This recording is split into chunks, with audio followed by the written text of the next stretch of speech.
शादी की रात मेरी नंद ने जिद की कि वो हमारे बीच सोए, और जो मैंने रात के 2 बजे देखा उसने मेरा खून जमा दिया। मेरी नंद एक पतले स्ट्रैप वाले नाइटी में आई, तकिया सीने से लगाकर, और बोली कि वो हमारी सुहाग रात को हमारे साथ ही सोना चाहती है, और ऊपर से बोली कि वो बीच में सोएगी।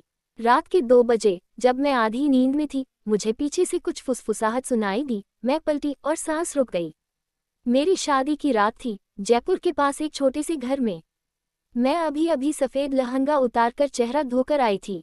अभी बिस्तर पर बैठी भी नहीं थी कि दरवाजे पर दस्तक हुई। टक टक। दरवाज़ा खोला तो सामने मीनाक्षी मेरी नंद खड़ी थी। 30 साल की, अविवाहित, अजीब सी मुस्कान लिए, तंग नाइटी पहने हुए। उसकी बात सुनकर मेरी रीढ़ में ठंडक दौड़ गई। आज मैं आप लोगों के साथ ही सोऊंगी, ठीक है? बचपन से मेरा और आरव, उसका भाई, मेरा पति, का नियम था कि हम कभी अलग नहीं सोते थे। अब वो शादी कर चुका है तो मुझे बहुत अजीब लग रहा है। मैं जम सी गई, नजरें आरव की ओर गईं। वो हकलाया, तू मजाक कर रही है न दीदी? लेकिन मीनाक्षी ने उसकी ओर तिरछी नजर डाली, फिर मुझे देखकर आधी मुस्कान के साथ बोली, मजाक नहीं कर रही। मैं बीच में सोऊंगी, इससे सब कुछ साफ सुथरा रहेगा और मुझे अपने छोटे भाई की कमी भी ज्यादा महसूस नहीं होगी। मेरे रोंगटे खड़े हो गए। शादी को सिर्फ 24 घंटे हुए थे और मैं उसके परिवार के घर में थी। मना करना बेअदबी होती। तभी बाहर से सासू माँ की आवाज आए, सोने दो उसे बेटी, कोई बात नहीं, बचपने की बात है। और ऐसे ही मैं बिस्तर के किनारे लेट गई, आरव दीवार की तरफ और उसकी बहन बीच में।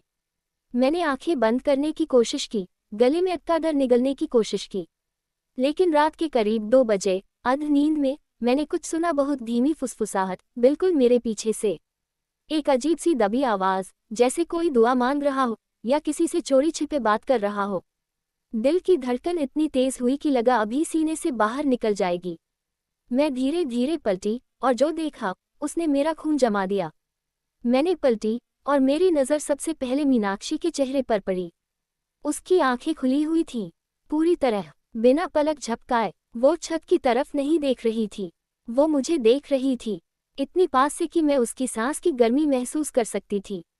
मैं डर के मारे हिली नहीं, आवाज़ गले में अटक गई। उसके होंठ हिल रहे थे, धीरे धीरे। वो फुसफुसा रही थी, लेकिन आरव से नहीं। उसकी आवाज़ मेरे कान के बिल्कुल पास थी। अब वो मेरी है, अब वो बीच में आ गई है, लेकिन फर्क नहीं पड़ेगा। मेरी उंगलियां कांपने लगी। मैंने नज़र आरव की तरफ घुमाई। वो सो नहीं रहा था, उसकी आंखें बंद थीं, लेकिन माथे पर पसीना था और होंठ कसकर भींचे हुए थे, जैसे वो जाग रहा हो और सोने का नाटक कर रहा हो। मीनाक्षी ने अचानक अपना सिर थोड़ा सा मेरी तरफ झुकाया, इतना कि उसके बाल मेरे गाल को छू गए। और फिर उसने जो कहा, उसने मेरे अंदर कुछ तोड़ दिया। तुम डर रही हो, डरो मत, ये पहली रात नहीं है। मेरी आंखों से आंसू अपने आप निकल आए। मैंने कांपती आवाज में फुसफुसाया, तुम क्या कह रही हो? वो मुस्कुराई, लेकिन वो मुस्कान इंसानी नहीं थी। सुबह सब समझ आ जाएगा, उसने कहा, जैसे हर दुल्हन को समझ आता है। उसी पल बाहर से घड़ी ने 2 बार टन टन की, और जैसे ही दूसरी घंटी बजी, मीनाक्षी ने अपना हाथ धीरे से आरव के सीने पर रखा। आरव का शरीर एक झटके में तन गया। मैं चीखना चाहती थी, लेकिन आवाज नहीं निकली।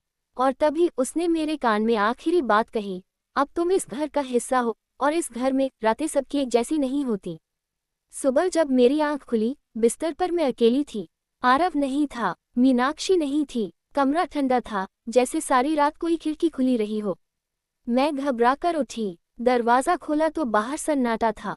सासू माँ रसोई में बैठी थी, चूल्हा बुझा हुआ। मैंने कांपती आवाज में पूछा, माँ, आरव कहाँ है? उन्होंने मेरी तरफ देखा, ऐसे जैसे मुझे पहली बार देख रही हूँ। फिर बोली, आरव बेटी, यहाँ तो कोई आरव नहीं है। मेरे पैरों तले जमीन खिसक गई। आपका बेटा, मेरी शादी, उन्होंने बात काट दी। इस घर में बेटा नहीं है, सिर्फ एक बेटी थी। मेरा दिल बैठ गया। मीनाक्षी, सासू माँ की आंखें नम हो गईं। हाँ वही, उसकी शादी की रात हर साल आती है और हर साल वो किसी को अपने बीच सुलाती है। मेरे कानों में रात की फुसफुसाहट गूंजने लगी। अब वो मेरी है। मैं पीछे मुड़ी। मेरे कमरे के दरवाजे पर मीनाक्षी खड़ी थी, सफ़ेद नाइटी में, खुले हुए वही अजीब मुस्कान, और उसके पीछे आरव खड़ा था, खामोश बेजान। उसने धीरे से कहा, अब तुम बीच में हो। मेरी चीख पूरे घर में गूंज गई और तभी सब कुछ अंधेरा, अंधेरे में आंखें खुली, कोई कमरा नहीं था, कोई छत नहीं, कोई दीवार नहीं, बस एक अजीब सी ठंडक, ऐसी ठंडक जो शरीर पर नहीं दिमाग के अंदर महसूस होती है। मैं उठना चाहती थी लेकिन मेरा शरीर मेरा साथ नहीं दे रहा था। फिर मुझे आवाज़ सुनाई दी, धीमी, जानी पहचानी, घबराओ मत, ए मेरी ही आवाज़ है। मैं चौंक गई, मेरे सामने मैं खुद खड़ी थी। वही चेहरा, वही आंखें, वही डर, लेकिन कपड़े अलग थे। मैं अलग लहंगे में थी और सामने वाली लड़की सफ़ेद नाइट में। वो मुस्कुराई। अब समझ आया? उसने पूछा। मेरे होठ कांपे। समझ गए क्या? उसने धीरे से पास आकर कहा, तुम पहली नहीं हो और आखिरी भी नहीं। हर साल एक नई दुल्हन और एक नई। मेरे सिर में तेज दर्द उठा। यादें टुकड़े में बटने लौटने लगी। शादी, ढोली, आरो, पहली रात और फिर मीनाक्षी। वो कौन थी? मैं चिल्लाई। लड़की ने मेरी आंखों में देखते हुए कहा, वो भी कभी तुम जैसी थी।